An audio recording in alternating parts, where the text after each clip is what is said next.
E para falar sobre isso com a gente, vamos receber agora o Urian Fancelli, que é mestre em estudos europeus pela Universidade de Estrasburgo, na França. Bom dia, Urian. Muito obrigado pela presença aqui na manhã de domingo na Globo News.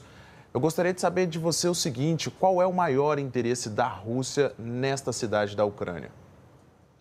Oi, Fred. Bom dia. É um prazer estar aqui. O maior interesse da Rússia nessa cidade é, sem dúvida, primeiro, avançar no território ucraniano, mas também tem aquele mesmo interesse que é compartilhado pela Ucrânia, que é o valor simbólico, é de você mandar a mensagem para a população do seu país de que você está vencendo, que você está conseguindo avançar. Do lado russo, isso é importante, porque as perdas estão sendo muito grandes. Tem dias que as mortes elas chegam a 1.000 mortes por dia. E a mesma coisa na Ucrânia. O presidente, o Zelensky, ele olha essa cidade como um símbolo da resistência. Mas, paralelamente ao que está acontecendo nessa cidade, tem aí algumas novidades que saíram hoje, inclusive de uma entrevista dada pelo ministro das Relações Exteriores da Ucrânia para um jornal alemão, em que ele pede urgentemente que o Ocidente envie mais munições. Essa agora é a principal necessidade ucraniana, que o Ocidente envie munições. Além das munições, ele pediu também que o Ocidente comece a treinar também os pilotos dos caças a jato ucranianos. Os Estados Unidos já falou que não vai mandar esses caças agora, a Alemanha também não, mas é importante saber que leva tempo para treinar, de 3 a 5 anos, cada um desses pilotos. Então, em algum momento, é provável que o Ocidente decida enviar esses aviões e esses pilotos ucranianos vão precisar estar preparados naquele momento. Ainda mais agora que a gente está falando aí de novos tipos de ataques, como a gente viu na quinta-feira, né, com esses mísseis hipersônicos que foram lançados em massa pela Rússia na Ucrânia. E você considera, Urian, que o Ocidente vai ajudar logo ou vai intensificar, digamos assim, essa ajuda ou vai demorar muito ainda?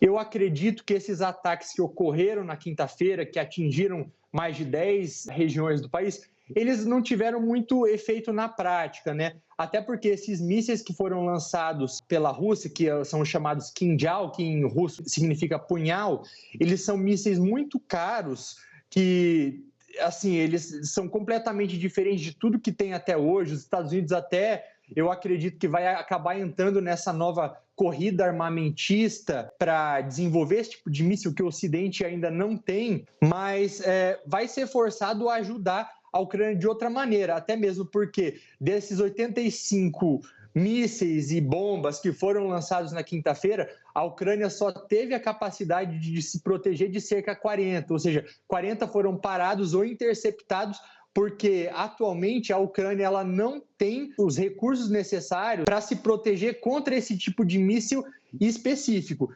Então, o Ocidente ele vai ser obrigado não somente a mandar mais munições, mais recursos, mais equipamentos antiaéreos, mas também vai ter que entrar numa corrida armamentista para poder ter a capacidade de competir com a Rússia.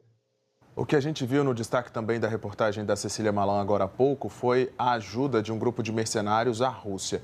Como é que você avalia também essa relação entre os russos e esses mercenários?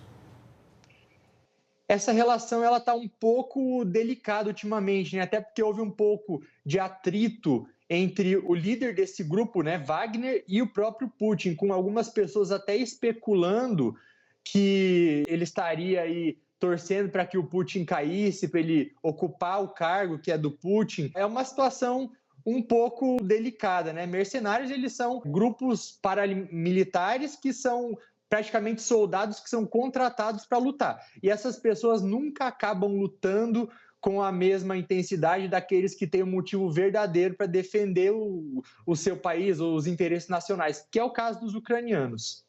E essa luta, então, essa guerra, não tem um final a curto, médio prazo, né, Urian? Não, se alguns dias as pessoas estavam falando em sentar na mesa para negociar, Fred, acho que você até consegue lembrar aí, até estavam falando do presidente Lula entrar na história para sentar com o Zelensky, o Putin, negociar uma paz, mas não, isso está cada vez mais longe, está tudo escalando. E saiu um estudo agora da inteligência militar da Lituânia, que é um país que fica ali na fronteira com a Rússia, entre Rússia e Europa, dizendo que na atual intensidade da guerra, a Rússia consegue aguentar por mais 2 anos. Isso utilizando a mesma quantidade de recursos que tem utilizado agora. Só desses mísseis hipersônicos, que agora eu acho que vai ser o foco a gente discutir, míssil hipersônico e drones, a Rússia ela tem aí, estima-se em média 50. Até agora foram usados mais ou menos 20.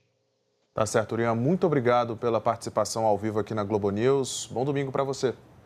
Obrigado, bom domingo. Grande abraço.